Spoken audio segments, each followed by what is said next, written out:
So today we have absurd literature to be as the topic of discussion. Uh, so have you heard this term absurd? Absurd literature. It is told to be absurd literature. As we talked about romantic literature, neoclassic literature. Now we have something different, absurd literature. Before talking about the literature, I would like to ask you: have you come across this term absurd at any point? Anyone? Okay, let me get you the meaning. It's something absurd. Sometimes in the context, I will let you know. It's what absurd way you are behaving.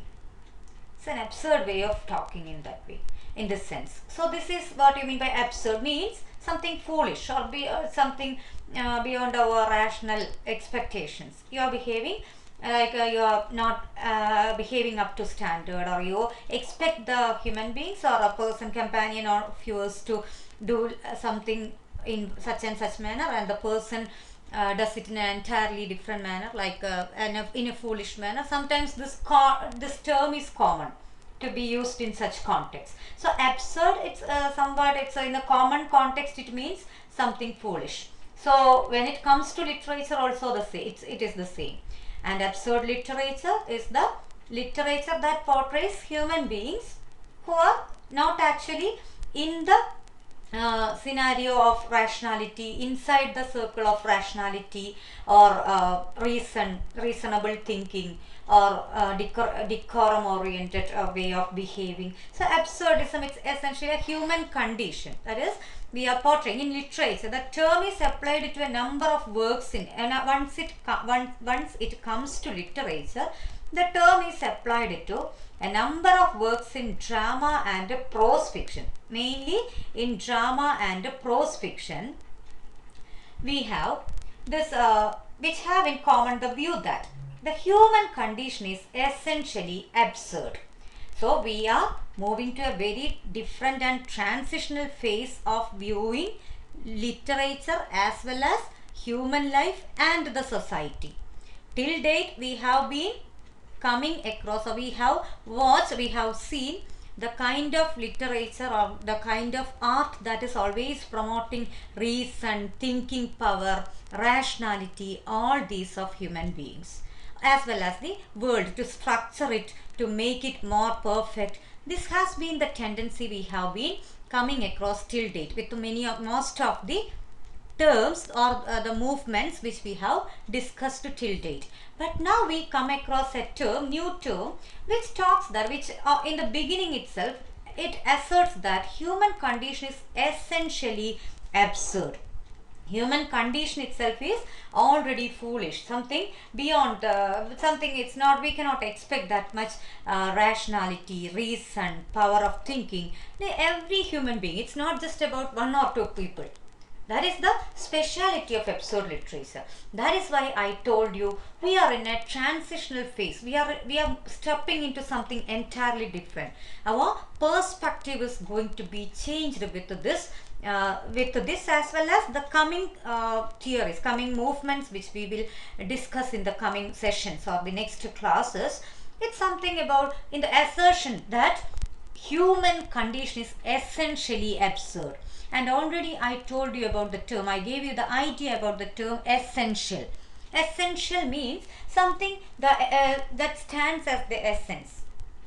You are being students, your essence is supposed to be your punctual, proper, coming on time, attending the classes. So this is the way essential features are determined or attributed to every category.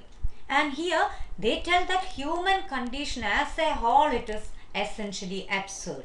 Okay, and that this condition can be adequately represented only in works of literature that are themselves absurd. That is the main point. That is, now till date, just think about the literature that was promoted by classicism, neoclassicism, any type of movement. Always they wanted to assert or assure or make sure of certain quality and standard. The portrayal of the character. Did they actually promote any kind of foolish characters or any kind of irrational beings. No, they always wanted the characters to be inside, or to qualify or to assure the standard of basic qualities as well as the essential thoughts. All these, the human qualities we normally prefer as well as expect. But here they tell that the human condition, all of you, all of us are essentially absurd. We think that we are something different. We have been thinking that we are something different. We are capable of some heroism and all. But that is not the case. That is not at all the case. This is something essentially absurd. And they are making a different take on literature as well. They are demanding something out of the literature as well. They tell that to portray such beings as you or as us, we need such a literature which is essentially absurd. That is no longer portraying something in a very structured manner, very what you call standard manner, the characters with a high standard of living or very reasonable, rational, always tapping into something better as well as capable of heroism. No longer possible. They want the literature as well in the same way. So only in that case this adequate representation takes place. You just think that all these human beings as being very absurd, and literature trying to portray them as something very high and qualitative. That is something beyond against the reality. So they want this literature also to be absurd, and we will come across such literature. You may be aware of, may not be aware of. I will get you the names of the main works that are under this genre, and then you will understand. At times I hope you might have come across these in History of English Literature paper. Of course this reference might have come already, and I will ask you, and then you will understand. Okay, so both the mood and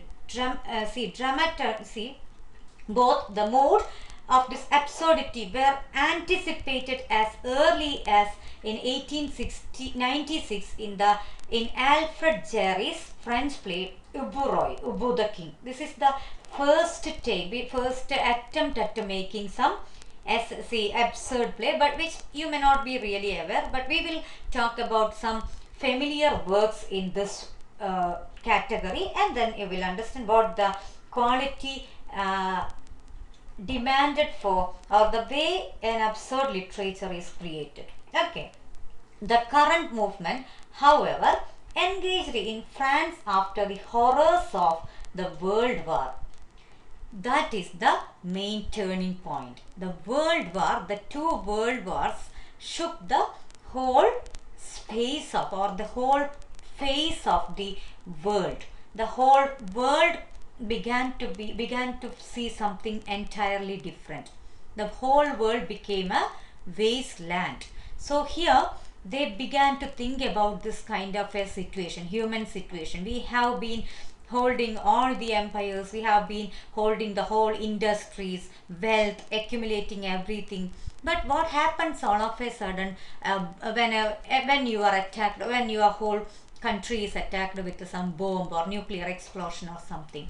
You are helpless. Human beings, you have been thinking that, you have been holding a kind of, what you say, the dream like castle where you had been placing yourself, thinking that you are secure, you are always safe, you cannot be defeated.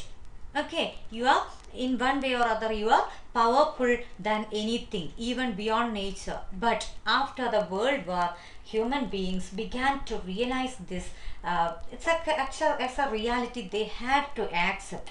Everything is everything is destroyed, everything is shattered.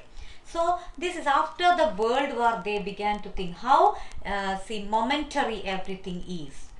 Okay, you construct a skyscraper building, you place yourself as the center of importance, you are a very elite businessman or businesswoman, you are very high professional. But once an explosion, a nuclear explosion comes and they attacks you, you are as equal as the persons who are living in the slum. Till date you have been holding very less regard for them. But next day onwards, all of you are on the street, in the street. So here itself we come across the importance of realizing this essentially absurd human condition, and this is itself the human beings as a whole, actually the real center of power that had been, of course, that had been the Western culture, the Westerners. They had been holding all with their imperialism, with their colonization. They were holding much power over the whole continent, whole earth. Actually, being most of the nations were under their control. India as well as many other colonies were set up, and but the World War shook every power, every imperial power in the same way. The impact of any war will be almost equal on both the winners as well as the losers. That is again another reality of that. So after the World War, they began to think, or they began to feel, this is something really problematic, and the situation is something different from which we have been thinking or taking for granted. Okay, and here after the World War, as a rebellion against the basic beliefs and values in traditional culture and literature. That you can see the traditional assumption, traditional values you have been attaching with the human beings or human society, the cultural scenario where you always placed yourself. Human beings always placed themselves at the highest level, highest plane. You can never be defeated. We can never be defeated. Okay, let the earthquake come, still we will rebuild ourselves. But what about the situation after World War? That is the exact point where they began to realize their helplessness. Okay, and horrors of the World War after rebellion against basic beliefs and values. This is a rebellion again against the basic beliefs and values in traditional literature and culture.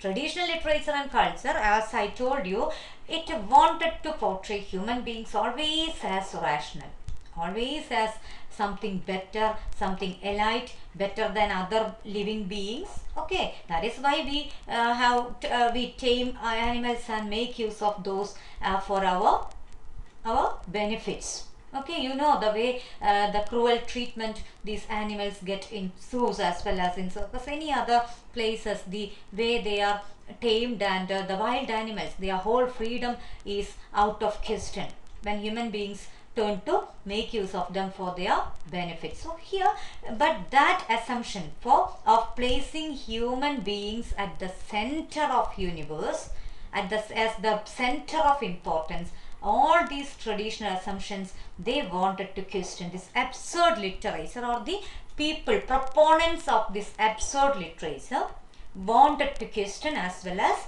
challenge. Okay, and this tradition had included the assumption that human beings are fairly rational creatures who live in an at least partially intelligible universe. Which one?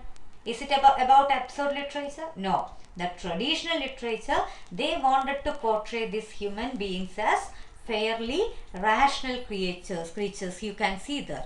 Okay, and they are something capable of partial intelligence. In an intelligible world they are existing. They are thinking. They are capable of thinking.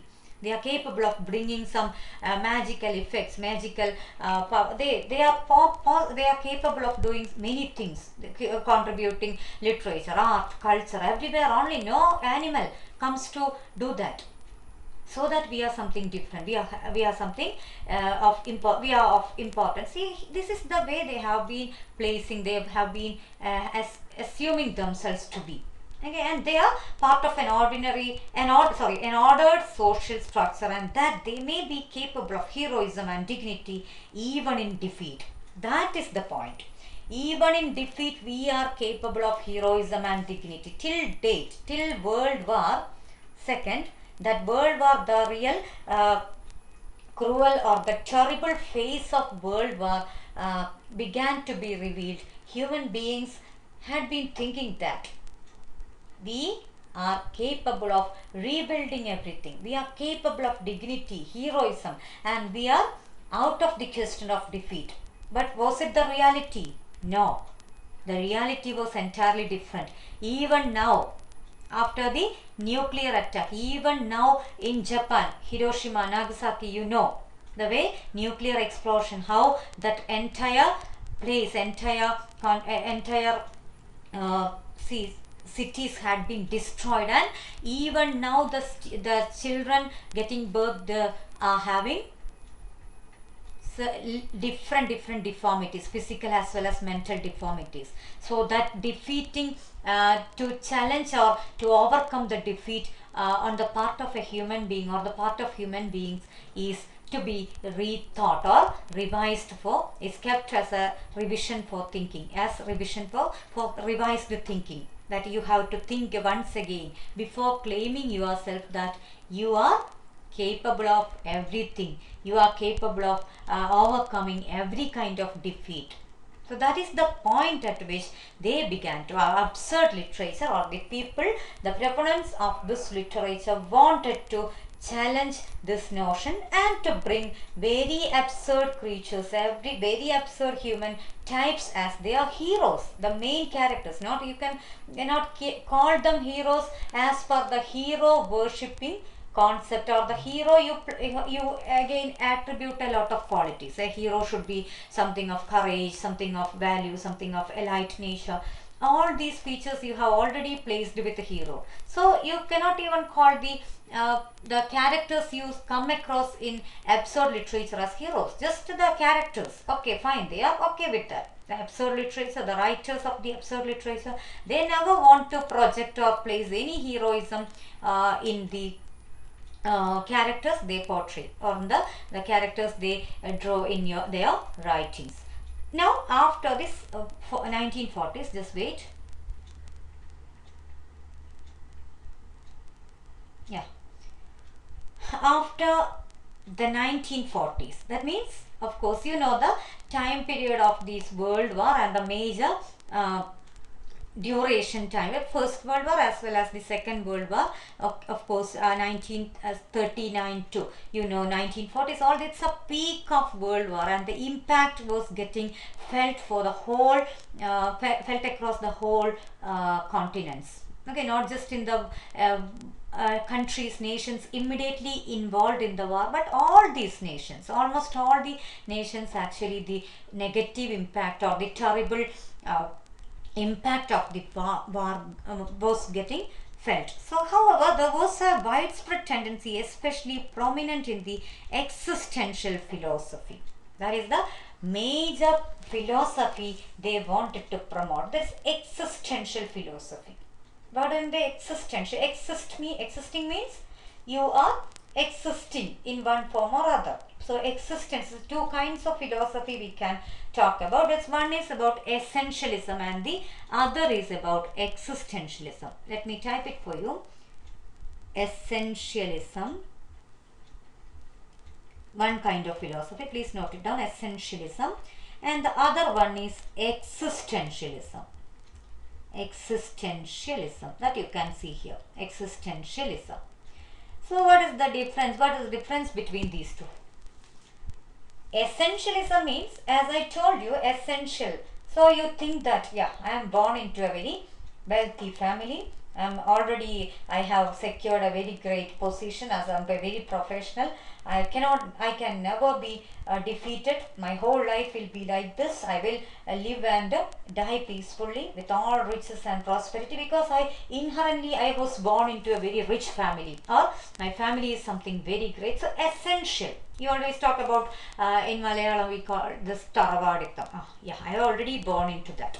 But just think about a human being who is born into a very great family, but the person, of course, you might have seen such persons who just spend all this, some of them become spendthrift, and one person is enough for the destruction of the whole family, inheritance, wealth, everything. You might have come across such families. Okay, so sometimes they may be gamblers, sometimes they may be drunkards, and we know how this essential concept is something actually which is not really stable, or something that cannot be claimed over for so long. Of course, people are there who become even more successful than the already rich and fabulous families, but sometimes it happens. So essential human nature, actually essentialism philosophy has been taken up for so long, but now they after the World War they shift their thinking or shift their claim towards existential philosophy. What do you mean by this existential philosophy? I exist now. I do not know what it is tomorrow. Of course, this COVID-19 scenario that is teaching us existentialism. How many plans we have made.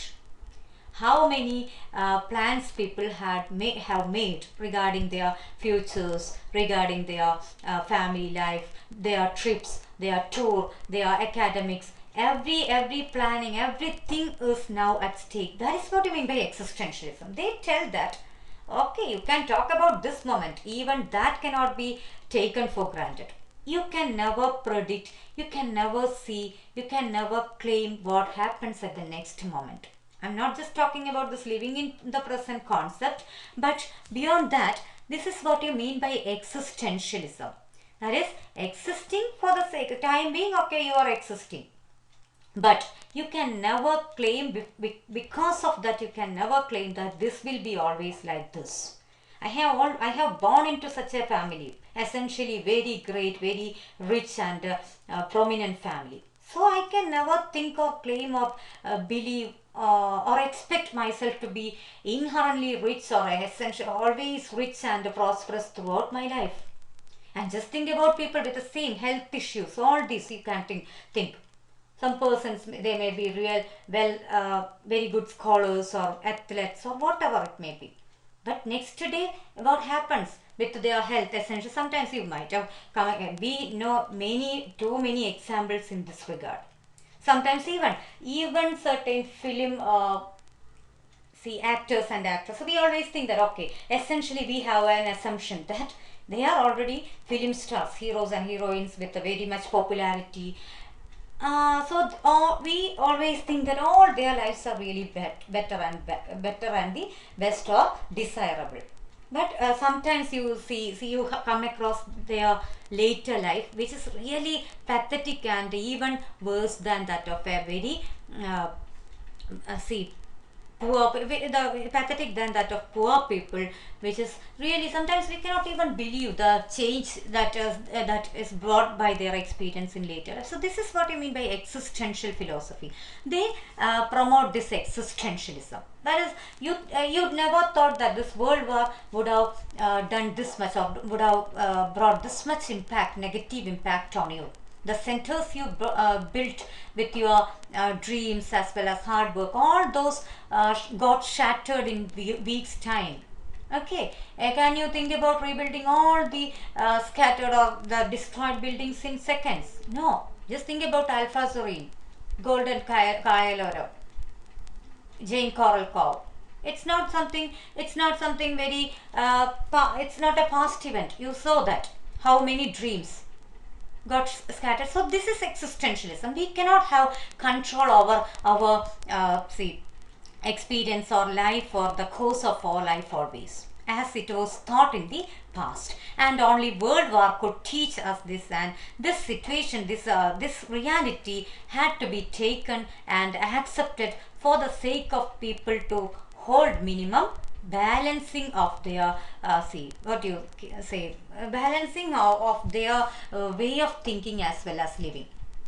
See, you might have, even now you know how people in the COVID-19 situation, even then, now we do not know how many of you how many of us are going to be affected with this, or how many of us will last this pandemic, but still we are fighting each other. You know the way these people behave with those. If a person among the areas affected, they are attacked like as if they have done something wrong, right? Those people who are coming from abroad, they are attacked by the neighbors as well as the hometown people. Just think about this absurd. So even now we haven't learned lessons from the experience. That's a problem. But this is the literature which is talking about this as the need to learn such lessons. It's really important. And this is the most wanted literature of every time, I tell you, because human beings, they always think that we are something important. We always think that we are always safe and secure. It will not affect us. So this is the situation, this absurd literature, this is the thought which absurd literature want to erase as well as replace with a minimum basic common sense. Actually, it is completely about common sense, even though they call this by the term absurd. Okay. And so, see, existential philosophy of men of letters, such as main existential philosophers, I will list out Jean-Paul Sartre. See that the J as a letter in some of the languages, it is pronounced with Jean-Paul Sartre. Albert Camus, please note down this pronunciation. It's not C-A-M-U-S, it is written like, the spelling is C-A-M-U-S, but it is pronounced to be Camus, C-A-M-U-S. Okay. And Albert Camus, to view a human being as an isolated existent who is cast into an alien universe, to conceive the human world as possessing no inherent truth. They tell that, oh, you people do not hold such inherent truth or value or anything or meaning. You think that you are very meaningful, your life is very meaningful. I make a lot of plans today, and tomorrow it will happen, it will take place. Does it? Does it? No, not always. So this is the way they wanted to bring forth this point to the whole world with their writings as well, and to represent human life in its fruitless search for purpose and significance. Actually, human beings are searching for some truth or significance. Every time you want to be significant, every time you want to be really powerful or recognized or appreciated for whatever you do. All these are some human thoughts or way of approaching situations and people, but that is not possible any longer. That's what they want to tell the whole world, declare the whole world. And as it moves from nothingness, when it came toward the nothing, as it moves from nothingness, and when it came toward the nothingness, when it must end. So every time it comes from nothingness, it moves in a nothingness, and it comes and it must end in nothingness. Because always, this is the very simple way of talking like this. I will tell you, sometimes at least some people among us tell, "Malu pogumbol kondu povilla." That means when we die, we do not bring anything back to any of the, as per your religions, we can think about going to heaven or hell or wherever it may. Some people do not even think about that. So that's up to a person. But sometimes when we come across the people, their way of trying to accumulate wealth or having possession, we think that these people are going to make this keep all this in a shelf, and are going to bring this back to when they go back to after their life. They are again, after their life also, they will be holding it tight. So this is the way people say, this is the point which they wanted to challenge, and it must end in nothingness, which it both it's anguish and absurd. It's something painful. This is something painful, a reality, but this is the reality. So you'll have to take it for granted. At least you will be having a kind of peace. That is why we always tell you, it's not mark, doesn't matter, because it's not just about mark always. Okay, I have 100% mark in a subject, but you have I have 100% mark in mathematics. But you go to a grocery shop, and the person, you cannot calculate even some 5 or 6 items you select, and you cannot calculate all of a sudden without having the help of a calculator, or without having the help of the shopkeeper. You are dependent. Again, your mark doesn't come to help for you. It's not always about mark record. So all these are our sticking on our passions and fascination for placing ourselves at the top, or to make ours something. It's absurd. Sometimes, almost always, it is absurd. See, do you always see? We always claim about having full A plus in all the subjects in in some examinations, board examinations. And after some years, How many of you can talk about at least a definition? You can get the definition of at least some theories. No one of us, or most of us cannot. So this is the way it's anguish and absurd, but we do not always realize. Those who realize this, they are really worthy as well as they are commendable as human beings. At least at a basic point of our, at a definite point in our life. After that, at least we can, if we cannot overcome these unhealthy competitions and unlikely preferences or fascinations, we are still in the well. We are still the frogs in the well. Okay, and that actually this absurd literature is really positive, really something positive. They make us aware of the reality and they bring us back to an acceptance, and acceptance is the most preferable source of joy. Accepting our situation and making ourselves fit according to the same is the extremely preferable way of existing at present or any time, any point in the life of a human being. Okay, and now I will tell you one of the place in absurd literature which you might have come across, and then you will understand how absurd literature portrays the main characters in this regard. So just wait.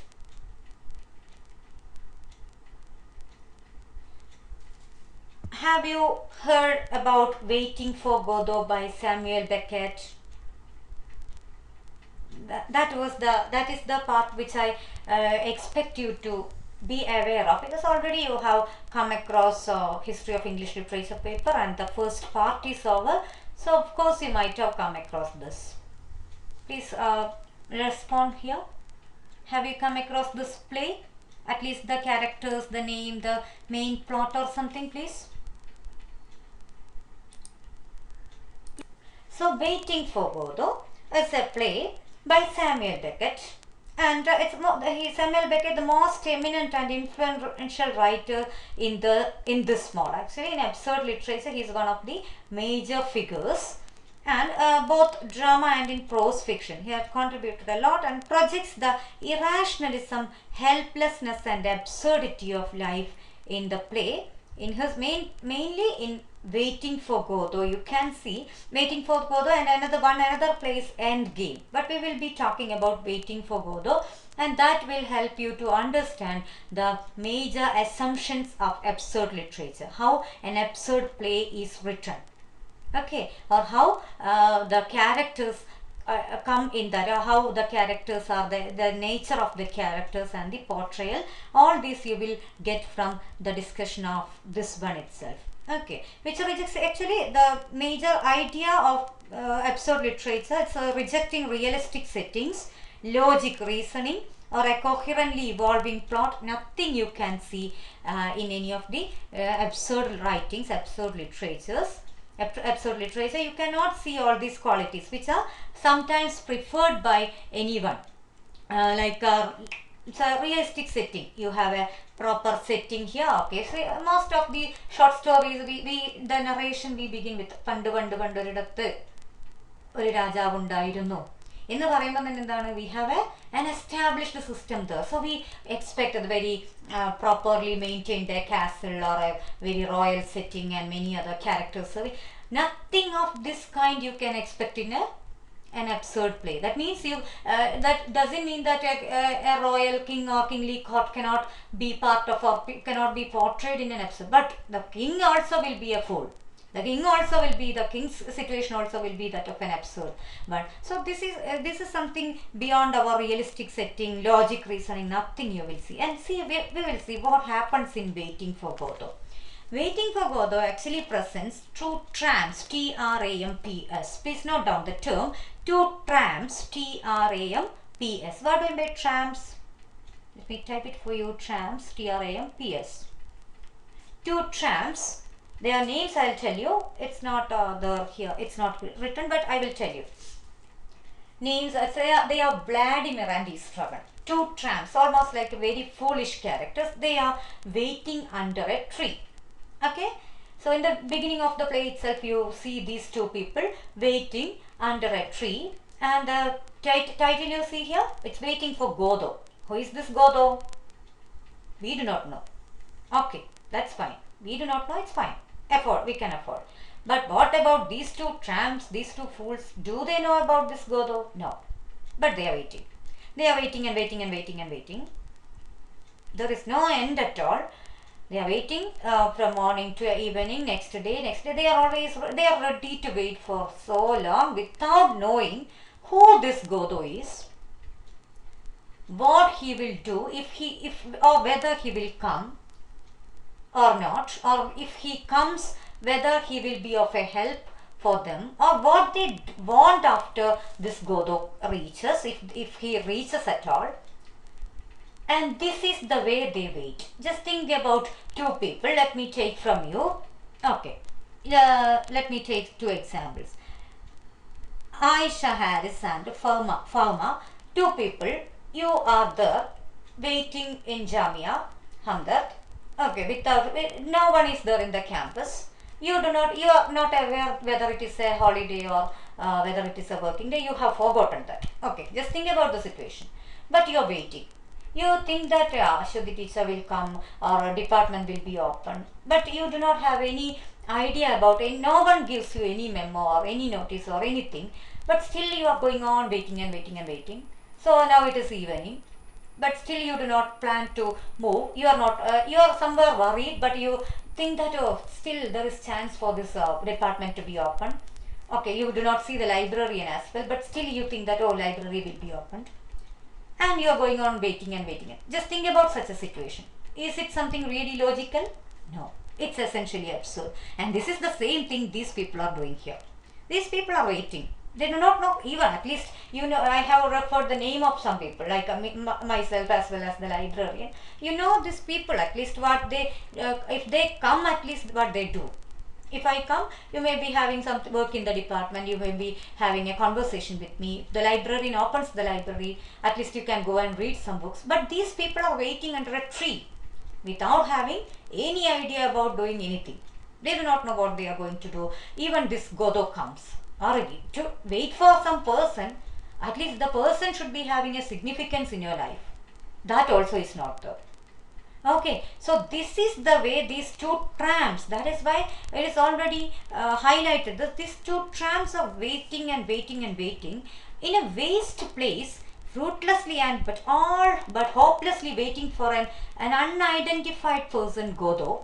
Please note down the reading pronunciation, Godo. It's not T is silent there, who may or may not exist, and with whom they sometimes think they remember that they may have an appointment.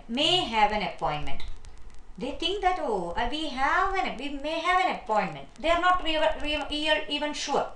Just think about these two people I have referred to place them in Jamia Hamdard. It is somewhere logical because you are having some connection with the campus. You are already the students there. Just think about these people waiting under some tree, which they do not know about the place. They do not have any idea about the significance of placing themselves there, but they are waiting. Okay, and as one of them remarks, nothing happens, nobody comes, nobody goes. It's awful. It's a very common sentence, that a very famous quotation from this play. That's nothing happens, nobody comes, nobody goes. It's awful. It's something sorrowful. Still, they do not have control over that. They are, in this play, when you read this play, you will feel like, oh, what nonsense is this? Because we will not come across any rational dialogues between the characters. You will never come across any rational thought or thought-evoking situation. Like sometimes they are mending the shoelace. Sometimes they are abusing each other. Sometimes they are one is trying to dominate the other. But even all the conversation, we feel like something absurd, something insignificant. So it's like most works in this mode, the play is absurd in the double sense that it is grotesquely comic. We feel like these people are so comic. Sometimes something like very valueless way of their talk, the conversation, and also irrational and non-consequential. will not feel like having a chronology. Sometimes it's like, okay, at the end of one act, they plan to move. Okay, let us move. But after sometimes, next when the next act begins, you again next scene also you see these people again waiting and waiting and waiting. Okay, just wait. Again, I am not talking about waiting. Subtitle of this itself is a tragic comedy in two acts. Only two acts. Just think about Aristotelian dramatic concepts and all. You see, they had been setting a lot of rules or demands over the length of the play, the number of characters, unity, all this they had been placing too much importance. But what about this present way of creating drama? This absurd literature. We cannot say that you will end up in two acts or three acts. It's up to their characters, up to the way they want to portray. No rule for this. This is the liberal way of portraying characters. Only in two acts I can talk about my characters. I will end my play in two acts. This is the stand they took. So a tragic comedy in two acts. And you can see it's non-consequential. There is nothing like, I will get you next time I will get you the just the explanation for waiting for Godo, the plot I will get you later. Okay, as a voice I will get you. Now another French playwright of the episode was Durand Genet. Some of the early dramatic works of the Englishman Harold Pinter and the American Edward Albee are written in a similar mode. The early plays of Tom Stoppard such as Rosencrantz and Guildenstern are Dead and Travestier exploit the devices of absurdist theatre more for comic and philosophical ends. Actually comic, sometimes it's like absurdist devices, they exploit this device of absurdist theatre. Most often, most of the writings of absurdism came mainly mainly this experimenting in writing happened with the dramas themselves, but in fiction also you can see, of course, in Albert Camus, Sartre, many other writers, you can see this absurd kind of human existence. You might have heard about Kafka, Franz Kafka, Metamorphosis. What it is essentially about, it's about the main theme, not about essentialism. The term you should not mention while talking about existential philosophy, I think. Metamorphosis is by Franz Kafka. It's a novella. It's not very lengthy novel, but it's not that short as well for to be called a short story. So it talks about a person, Samsa. Actually he's the breadwinner of the family. Something additional information I get you. So he's working hard for the family to take care of his mother, father and a sister. But one day he metamorphoses into a cockroach. So something like, will it happen? Is it something real? No place for reality. It's not about making all the reality as they used it to do with the realistic fiction or something. It's about portraying this the helplessness of a human existence by whatever means possible. That is the stance they took. Okay, so this is about transformation, the metamorphosing of a human being. And see, we have a concept of family, like always this is combinedly together. They will be there with us for everything. They will be supporting us in any helpless situation. But what we see in the case of Grigor Samsa is, these people do not want him any longer. They prefer his death, because no longer he brings bread to the family, no longer he is helpful or contributing to the family. It's almost like he is treated like they know that this person has transformed into, metamorphosed into. Okay, next one day he cannot wake up from sleep or wake up from bed, and when it is time for him to go out for job, he can, and again then this father or the family members, one of them goes and sees this person getting metamorphosed. So and again it shows the instability, unstable nature of all the constructed notions of relationships and all. So we also know sometimes it happens with every person. See, very recently we have come across an incident. A person who was under COVID-19, see, quarantine observation. He died inside the home, and none actually understood that after this smell began to come out of the very pungent smell began to come out of the home. People, so just think about the situation, and being a person from abroad, just think about the way he might have been working hard for the family to earn and spend for the family, to provide for the family. So this is, again, this happens, but we cannot always generalize. There are families which support and hold everything together, any prosperity as well as in losses. There are families which stick together, help and contribute comfort. See, this is, we cannot always generalize, but this also is another way of viewing essential human condition. So it's essential human condition itself. They tell that it's existentialism, existential angst, crisis. Angst means